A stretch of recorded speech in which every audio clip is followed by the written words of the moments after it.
Nous allons lire du livre de Saint Luc, chapitre 24 et verset 13. Ce même jour, 2 disciples se rendaient à un village appelé Emmaüs, qui se trouvait à environ 2 heures de marche de Jérusalem. Ils parlaient de tout ce qui s'était passé. Pendant qu'ils parlaient et discutaient, Jésus lui-même s'approcha et fit route avec eux. Ils le voyaient, mais quelque chose les empêchait de le reconnaître. Jésus leur demanda : « De quoi discutez-vous en marchant ?» Et ils s'arrêtèrent, tout attristés. L'un d'eux, appelé Cléopas, lui dit : « Es-tu le seul habitant de Jérusalem qui ne connaisse pas ce qui s'est passé ces derniers jours ? » « Quoi donc ? Leur demanda-t-il. Ils lui répondirent : « Ce qui est arrivé à Jésus de Nazareth, c'était un prophète puissant. Il l'a montré par ses actes et ses paroles devant Dieu et devant tout le peuple. Les chefs de nos prêtres et nos dirigeants l'ont livré pour le faire condamner à mort et l'ont cloué sur la croix. Nous avions l'espoir qu'il était celui qui devait délivrer Israël, mais en plus de tout cela, c'est aujourd'hui le 3e jour depuis que ces faits se sont passés. Quelques femmes de notre groupe nous ont étonnés. Il est vrai, elles se sont rendues tôt ce matin au tombeau, mais n'ont pas trouvé son corps. Elles sont revenues nous raconter que des anges leur sont apparus et leur ont déclaré qu'il est vivant. Quelques-uns de nos compagnons sont allés au tombeau et ont trouvé tout, comme les femmes l'avaient dit, mais lui, ils ne l'ont pas vu. » Alors Jésus leur dit : « Gens sans intelligence, que vous êtes lents à croire tout ce qu'ont annoncé les prophètes. Ne fallait-il pas que le Messie souffre ainsi avant d'entrer dans sa gloire ? » Puis il leur expliqua ce qui était dit à son sujet dans l'ensemble des Écritures, en commençant par les livres de Moïse et en continuant par tous les livres des prophètes. Quand ils arrivaient près du village où se rendait Jésus, fit comme il voulait poursuivre sa route. Mais ils le retinrent en disant : « Reste avec nous, le jour baisse déjà et la nuit approche. » Il entra donc avec eux.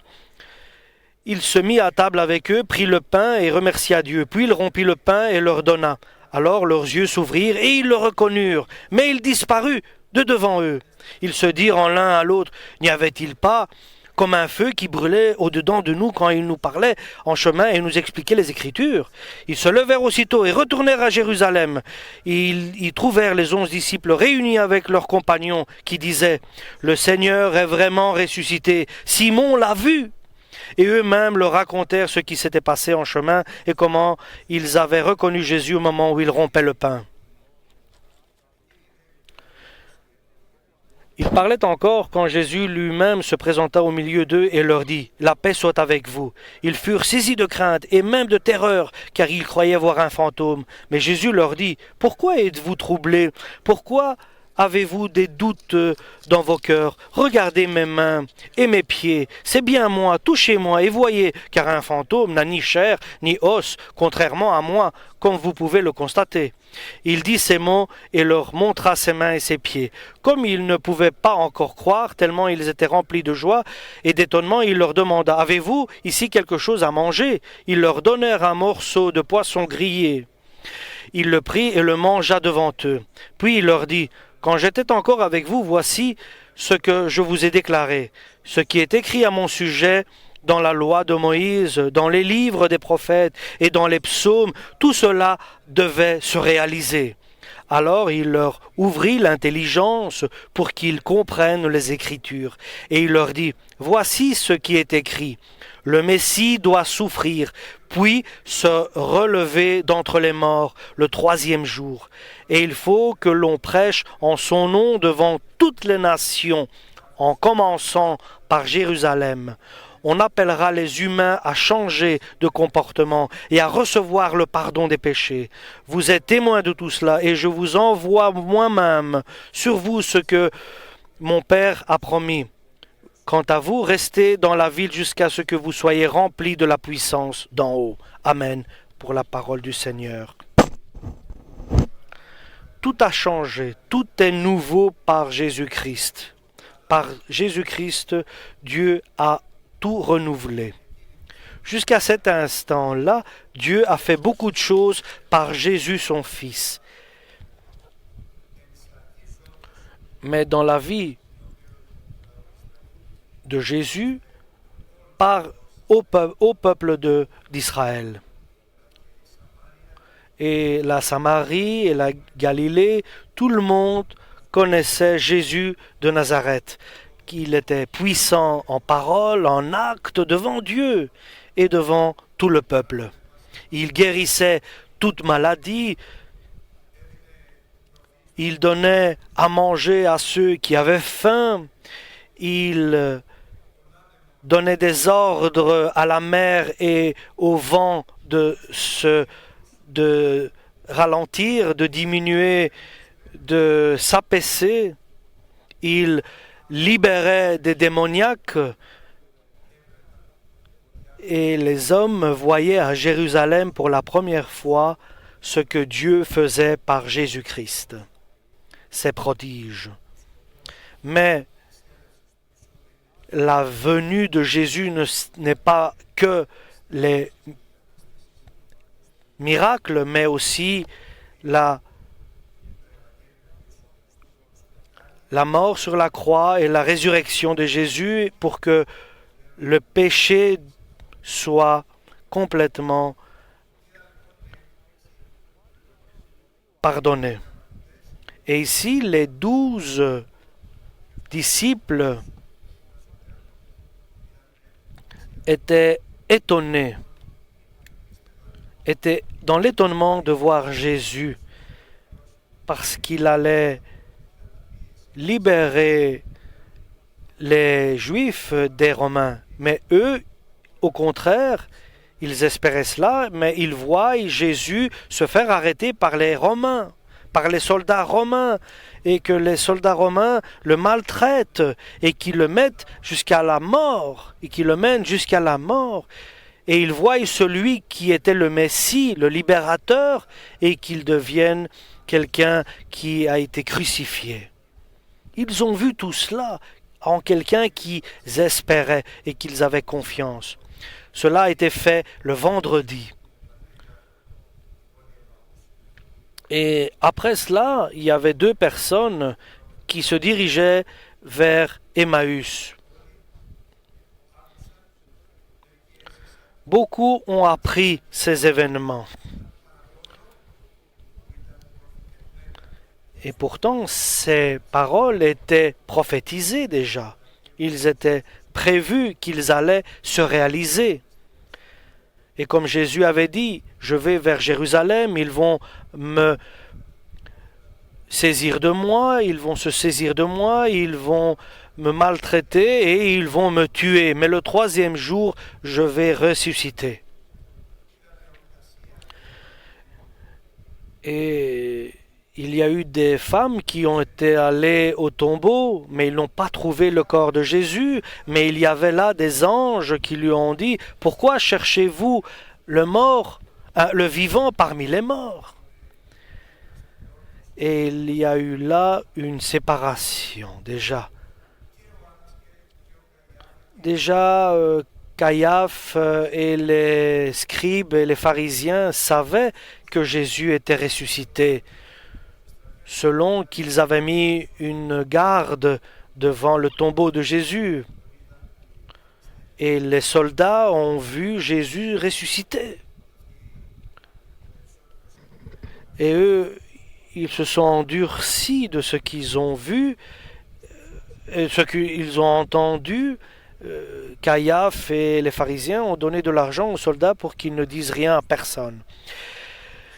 Et des 12, nous savons, des 12 apôtres, il y a Judas qui a livré Jésus aux mains des pharisiens.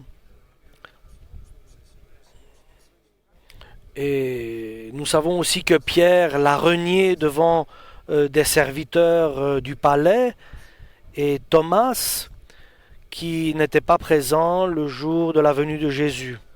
Mais il y a eu beaucoup de disciples qui se sont scandalisés car ils craignaient les Juifs et la répression de ceux qui croyaient en Jésus. Et Jésus avait prédit, il avait dit que le pasteur sera frappé et les brebis seront égarées, vont s'éloigner. Mais c'est la décision que nous devons prendre dans des moments pareils qui est important. À part Thomas et Judas, les autres étaient rassemblés, donc ils étaient rassemblés, Marie, la mère de Jésus, Marie de Magdala, et d'autres sœurs étaient réunies dans une chambre, et ils parlaient entre eux des événements. Et certains disaient qu'il a été même révélé, il s'est révélé à Pierre, et Pierre disait, oui, je l'ai vu. Certains disaient, parmi eux, ces deux d'Emmaüs, l'un était appelé Cléopas,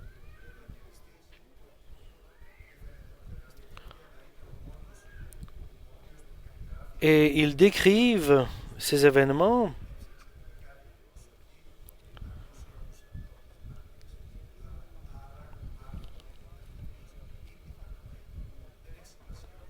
Et là, donc, il y avait Cléopas et un autre disciple dont nous ne connaissons pas le nom.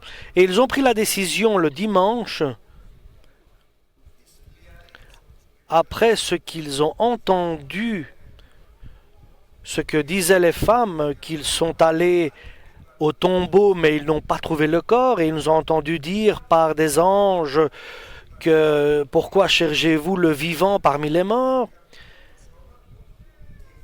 Et c'est pour ces mots-là, ils étaient partis vers Emmaüs, parce qu'ils espéraient que lui serait le salut des Juifs, libérer Israël des Romains. Ils avaient perdu leur espoir et leur espérance. Ils avaient considéré que les choses étaient finies et que tout s'arrêtait là et que maintenant on retourne chez nous, c'est terminé.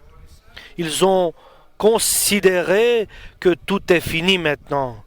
Il n'y a pas d'espoir, et ça c'est la grande erreur qu'ils ont fait, les deux disciples qui se dirigeaient vers Emmaüs. Il n'y a pas de fin quand on est à Jésus. Il y a seulement la continuité et la bénédiction quand on est en Jésus. Mais il est mort. Ils l'ont enterré, ils l'ont enseveli au tombeau. Il n'y a pas de fin, chers frères et sœurs Chers frères, il n'y a pas de fin en Jésus. Ne perds pas ton espoir, ton espérance. Ne considère pas que tout est terminé. Rien n'est terminé. Avec Jésus, rien n'est terminé. Pour le monde extérieur, oui, il y a une fin, mais pas pour le chrétien. Il n'y a rien d'impossible à Jésus. Et qu'est-ce qui va se passer maintenant? Tout est possible à Dieu le Tout-Puissant. Et tout est possible à celui qui croit au Tout-Puissant. Si tout est terminé et Dieu n'est pas agréable, n'est pas content de ceux qui retournent, qui partent, qui abandonnent. Alléluia. Et nous savons que devant le Père, tout genou va se mettre devant lui. Tout être va se mettre à genoux. Vous savez qui écoute nos pensées, qui entend nos réflexions et qu'est-ce qu'il voit notre parcours. Nous n'avons pas affaire avec un petit Dieu ou avec une petite icône ou avec un tel saint ou avec un autre saint, mais nous avons affaire avec un tout-puissant, le Dieu, le Créateur, avec son Fils Jésus, à qui a été donné tout pouvoir sur la terre et dans les cieux. Ça, c'est notre Seigneur, Jésus-Christ le Tout-Puissant, le Fils de Dieu, qui est à la droite du Père et qui parle pour nous et qui transmet nos prières au Père Tout-Puissant et qui prend soin de nous.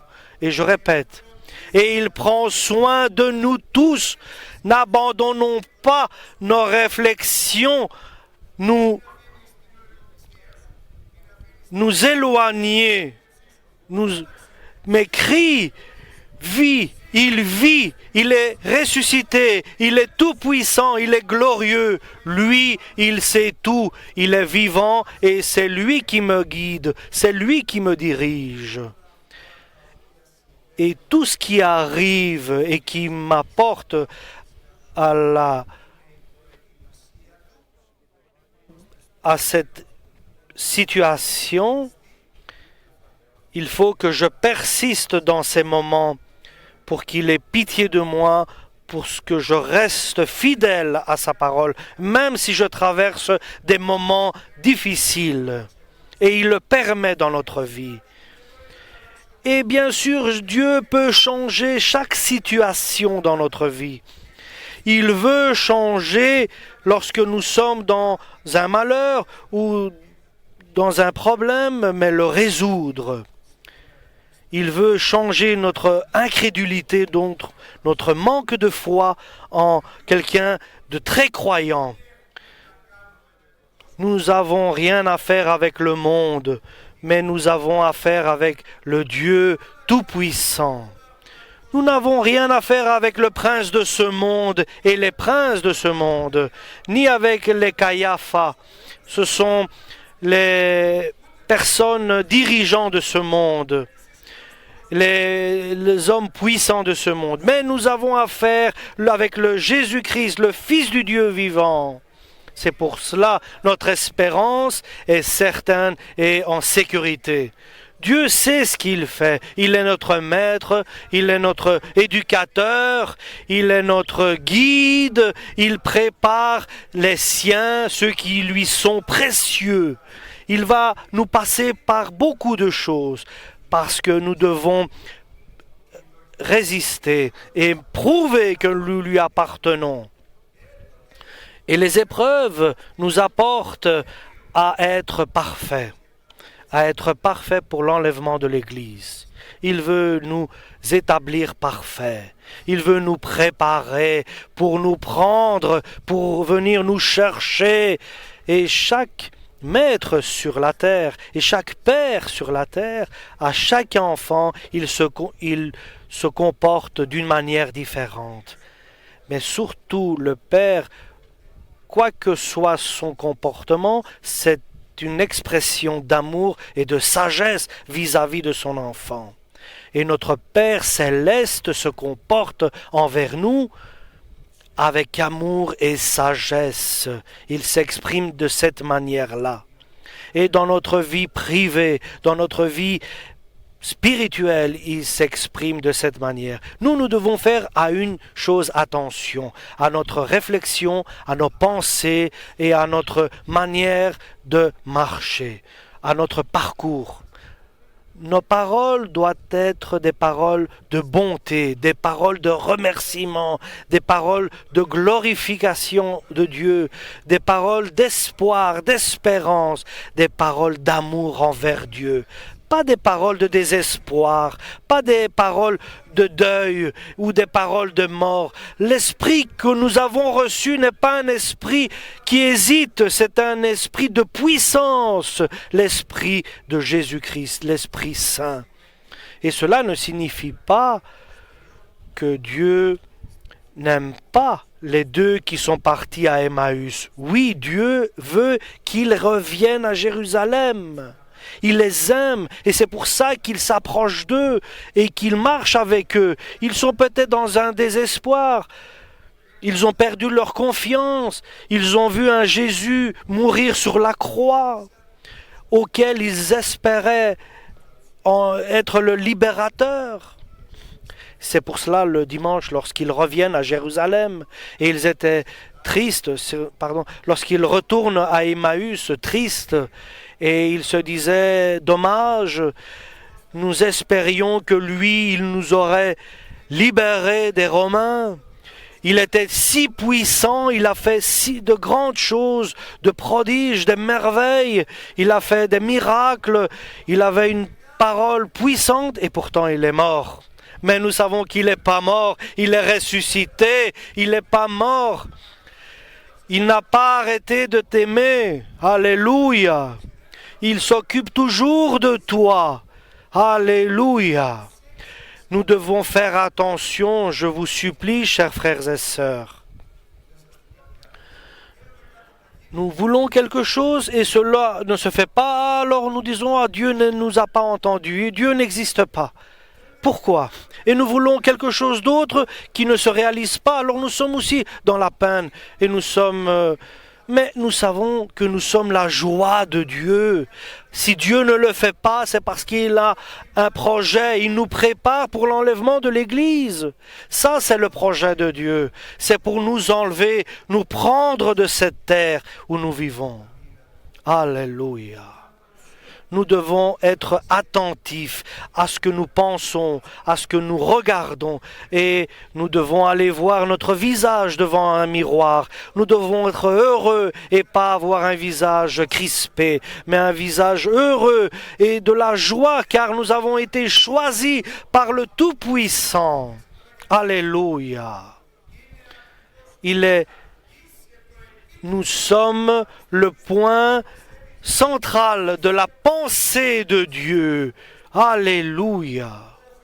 Jésus-Christ, il ne t'aime pas seulement avec des paroles, mais il t'aime avec un sacrifice. Il a versé son sang sur la croix de Golgotha. Et si toi, tu es dans le désespoir et tu as perdu confiance sur le parcours que tu fais, fais attention, reviens vers Jésus, donne-lui la gloire, remercie-le. Chers frères et sœurs, Dieu a une bonne œuvre pour chacun de nous. Il a un bon projet. Il a de bonnes volontés pour chacun de nous. Alléluia. Est-ce que nous croyons à cela? Si nous le croyons, glorifions notre Père. Glorifions notre Père tout puissant. Alléluia. Il est bon. Il est bon. Alléluia. Alléluia. Il est tout puissant. Il est proche de toi, il est à côté de toi. Oui, il nous prépare. Lorsque mes enfants donnaient des examens à l'université, on ne les laissait pas sortir. Je ne les laissais pas sortir. Je leur demandais de rester à la maison et d'étudier. Oui, je les aimais, mais je leur demandais de rester à la maison et d'étudier, pas de sortir, ni d'aller à l'église, ni... Et cela, il fallait que ça se fasse. C'est ainsi que Dieu nous prépare aussi, mais nous devons l'accepter. Nous devons le glorifier et ne pas avoir de doute. Nous ne devons pas avoir de doute de la sagesse de Dieu et la compassion. Et Dieu nous aime avec un amour éternel. Alléluia. Notre Seigneur Tout-Puissant nous a rassemblés dans son Église et ton nom est inscrit dans le livre de vie éternelle. Les anges sont autour de nous, car il nous protège, et Jésus-Christ lui-même demeure en toi par le Saint-Esprit. Alléluia. Dieu t'aime, Jésus t'aime, et nous aussi nous t'aimons, Seigneur Tout-Puissant Jésus. Alléluia. Et Jésus, là où ces deux personnes retournaient à Emmaüs vers leur village, ils étaient tristes et désespérés. Nous avons perdu celui en qui nous avions confiance. Jésus s'approche d'eux et leur dit: pourquoi êtes-vous comme ça triste?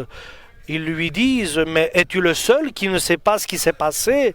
Tu ne vois pas ce qui s'est passé? Tu n'es pas entendu? Et alléluia, est-ce que Jésus n'est-il pas ressuscité? Est-ce que Jésus n'est-il pas ressuscité? Alléluia. Nous savons que oui. Et ils lui disent: tu es le seul qui est ici à Jérusalem et tu ne sais pas qu'il y avait un Jésus-Christ qui était puissant en œuvre et en acte, en qui nous avions notre confiance, et nous avons perdu notre espérance en lui car ils l'ont tué. Alléluia. Vous avez perdu un Jésus crucifié, mais nous avons récupéré, nous avons hérité d'un Jésus ressuscité éternellement. Alléluia. Et Jésus leur a dit, oh, vous êtes incrédules. Vous n'avez pas d'espoir.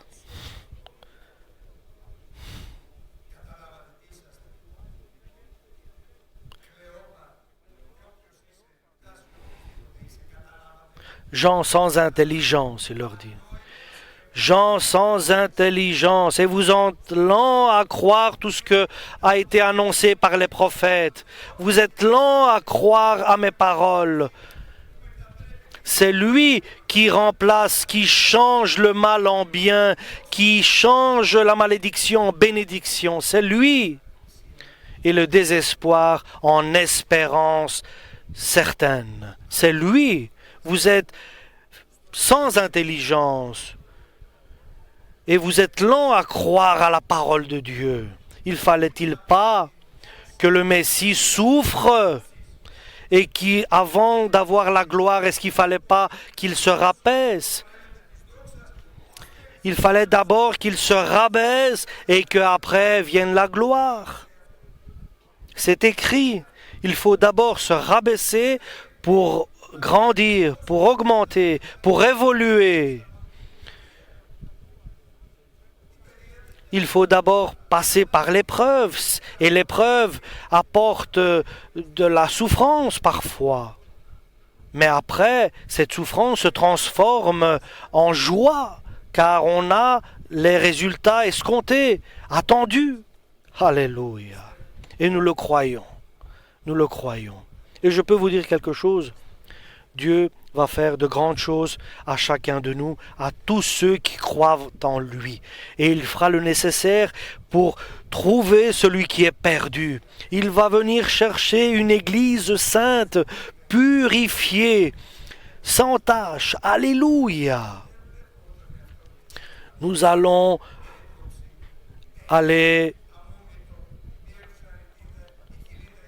vers Jésus-Christ. Rencontrer Jésus-Christ. Et s'il ne vient pas purifier les siens, nous devons être de l'or pur. Il veut nous purifier. Il veut que nous soyons purs comme de l'or. C'est pour ça qu'il nous fait passer par des épreuves parfois qui sont difficiles. Et lorsque Jésus parlait, leur cœur prenait feu. Et ils changeaient en eux lorsque Jésus leur parlait. Il y avait un feu qui agissait en eux. C'est ce qu'il déclare ici, les deux disciples d'Emmaüs. Et ils lui disent, viens vers notre maison, viens chez nous. Oui, tu parles agréablement. Oui, parce que la parole de Dieu est la vérité, et l'esprit et la vie. Il parlait de la vie et il transforme les hommes. Ceux qui sont dans la désespoir et un manque d'espérance, il leur change, il les change. Je veux que nous parlons encore, viens à la maison. Ils prennent courage, ils disent viens. Et ils lui ont donné à manger. Et là, comme il était à table avec les deux disciples d'Emmaüs, il a transformé cette maison. C'était dimanche, il leur a donné, il a rompu le pain et il leur a donné à manger. Il transforme tout, il change tout par sa parole. Tout obéit à Jésus-Christ. Sa parole donne les ordres. Et nous devons choisir la bonne part, comme Marie a choisi la bonne part et qui s'est mis aux genoux de Jésus, aux pieds de Jésus et qui écoutait ses paroles. Seulement la parole de Jésus change la personne, transforme la personne et il apporte la gloire éternelle. Oh, celui-là, il m'a dit, l'autre, il a fait ça contre moi. Qu'est-ce que c'est tout cela? Alléluia! Ce que Jésus nous dit, c'est important. Ce que Jésus prépare pour nous dans l'avenir, dans le futur.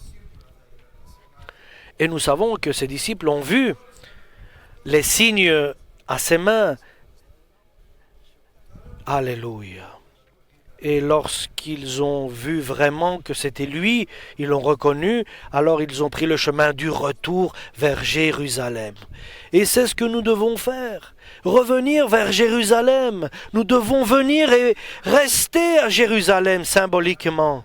Lorsque le Saint-Esprit viendra sur nous, nous devons attendre, comme il a dit aux disciples, alors nous serons forts. Et ils sont allés vers leurs frères. Les deux disciples qui allaient vers Emmaüs sont revenus dimanche vers leurs frères à Jérusalem. Il y a aussi ceux qui étaient restés à Jérusalem qui n'étaient pas partis. Et nous savons qu'il faut revenir vers les nôtres. Et alors ils ont commencé à dire chacun, oui, Pierre a vu le maître, les femmes ont vu aussi les anges qui ont dit ceci et cela, et nous avons vu Jésus, moi aussi je l'ai vu, et tout le monde racontait son expérience. Alléluia. Lorsqu'aujourd'hui, je peux vous dire, je dormais, à partir d'aujourd'hui, je vais faire de choses nouvelles dans ta vie. Et c'est l'Esprit Saint qui l'a dit. Alléluia! Dieu fera de nouvelles choses à partir d'aujourd'hui. Et j'ai eu la confirmation de la sœur qui l'a prophétisé. Et Dieu me l'avait dit dans la Georges, aujourd'hui je ferai de nouvelles choses. Je change toutes choses. Seigneur Tout-Puissant, c'est pour cela que nous l'aimons, parce qu'il est vivant. Nous ne le voyons pas, mais il est vivant. Il est vivant, alléluia. Et pendant que tout le monde discutait, et là, il apparaît devant eux. Et comment, bien sûr, j'aurais voulu qu'il se révèle comme ça parmi nous, comme eux. Nous le désirons, mais nous savons que nous le verrons lorsqu'il viendra nous chercher. Alléluia. Et ils étaient dans la crainte, dans la peur. C'est un fantasme. Ils ont eu peur. Et ils pensaient que c'était quelque chose, parce que un fantôme, ils ne savaient pas quoi dire. Ils pensaient que c'était un fantôme. Ils avaient peur. Mais moi, vous me voyez, j'ai de la chair et des os. Un fantôme n'en a pas. Et il a fait ce qu'il fallait. Il a commencé à leur parler des paroles du Père. Et il leur a ouvert l'intelligence pour qu'ils comprennent les Écritures. Ça, c'est très important. Ce qui est très important, c'est pas simplement d'écouter, mais de comprendre les Écritures divines. Et nous les comprenons quand? Lorsque nous croyons en ces paroles. Ça, c'est l'ouverture de l'intelligence. C'est lorsque nous croyons en ces paroles, en cette Écriture, que vient l'ouverture et la compréhension. Alléluia. Tu vas croire que Jésus t'aime, même si tu traverses des souffrances maintenant. Est-ce que tu vas croire que Jésus va sauver ta famille, même que maintenant tu les vois en dehors de l'Église? Est-ce que tu le crois, Seigneur? Est-ce que tu vas croire que Jésus va te transformer en sainte Église? Nous, les misérables, nous, les moins que rien. Oui, nous, chers frères et sœurs. Oui, il va envoyer ses serviteurs et il va rassembler les siens et après il viendra nous chercher. Le crois-tu? Alléluia. Est-ce que tu crois qu'il dit une parole et elle se réalise? Lui qui a dit que la lumière fut et soit et elle fut. Alléluia. Crois-tu qu'il a un projet de bénédiction pour toi qui traverse maintenant une souffrance ou une difficulté et quelque chose d'autre? Crois-tu que ce que tu demandes et que ce que tu recherches, Dieu a quelque chose de plus grand et de meilleur à te donner? Ça, c'est notre Seigneur Jésus-Christ. Et maintenant, il doit les certifier. Est-ce que vous avez quelque chose à manger? Leur dit-il. Il fait tout pour nous. Lui qui est ressuscité, ils lui ont donné à manger un poisson grillé et il a mangé devant eux. Ils ont tous cru que c'était Jésus et pas un fantôme. Ils ont glorifié Dieu et tous se sont préparés avec une voix et une parole de rester à Jérusalem, de recevoir de la puissance lorsque le Saint-Esprit viendra sur eux, et pour qu'ils puissent prêcher et faire la prédication de la parole dans le monde entier. Alléluia. Et maintenant, je vais vous dire aussi quelque chose.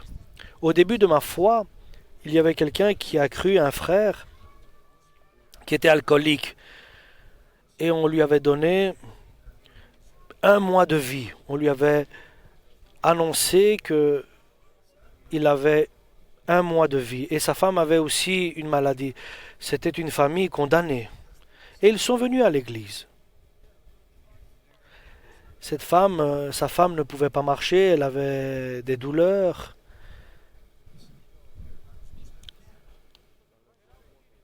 Elle avait des rhumatismes et elle ne savait pas marcher. Elle est venue, elle s'est mise à genoux, elle a prié. Et pendant qu'elle est retournée chez elle, elle a vu une vision, elle a vu Jésus qui lui a pris par la main et ils marchaient ensemble et elle sautillait. Et lorsqu'elle s'est levée, elle a dit comment j'étais bien dans ce rêve, dans cette vision. Et lorsqu'elle s'est levée, croyez-moi, elle marchait. Elle était bien. Et son mari venait à l'église, j'étais à Eyo à cette époque-là. Et son mari venait, il allait boire une bière et il revenait. Après une demi-heure, 3/4 d'heure, il devait boire. Il est allé chez le docteur, chez le médecin, et lui a dit c'est terminé pour toi. Là où il lui dit c'est terminé pour toi, il lui a fait une prière sur son lit.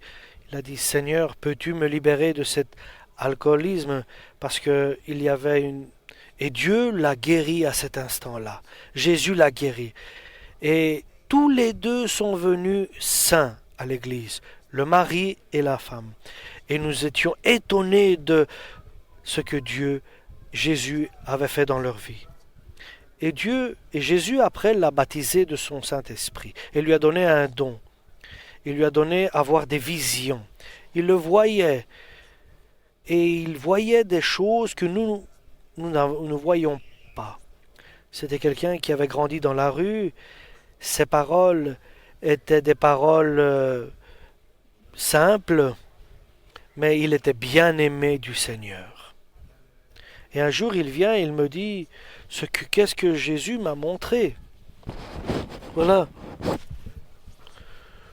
Je me suis trouvé devant une grande vigne de raisins, et les raisins étaient tout sales avec de la boue. Et je regardais et il me dit, prends ces seaux d'eau et va laver ces raisins. Et je les ai pris et je suis parti avec les seaux d'eau. Et il disait, le pasteur m'a mis dans le travail maintenant. Et soudainement, quand j'étais parti avec mes seaux, le ciel se noircit, s'obscurcit, et il y a eu une tempête qui est venue de pluie. Et c'était presque une... Et la pluie a commencé à tomber là dans la vigne. Et c'était un nuage terrible. Il y avait une averse terrible. Et ce qui se passait, c'était la pluie qui venait du ciel. Et soudainement, on s'est arrêté. Et je vois après les vignes, toutes les grains, toutes les raisins étaient propres et purifiés. C'est le Seigneur qui avait purifié et nettoyé le raisin. Et il y a eu du ciel des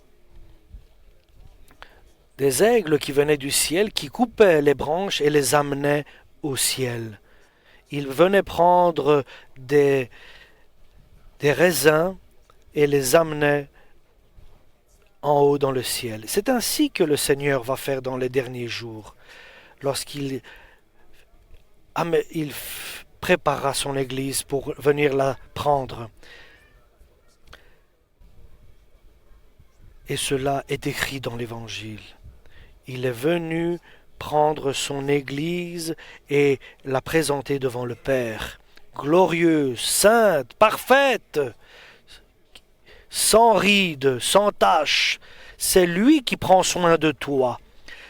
Et il prend soin de toi pour t'établir parfait. Toi, moi, nous tous, que la gloire soit à lui pour les siècles des siècles, le Seigneur Jésus-Christ. Amen, pour sa parole divine.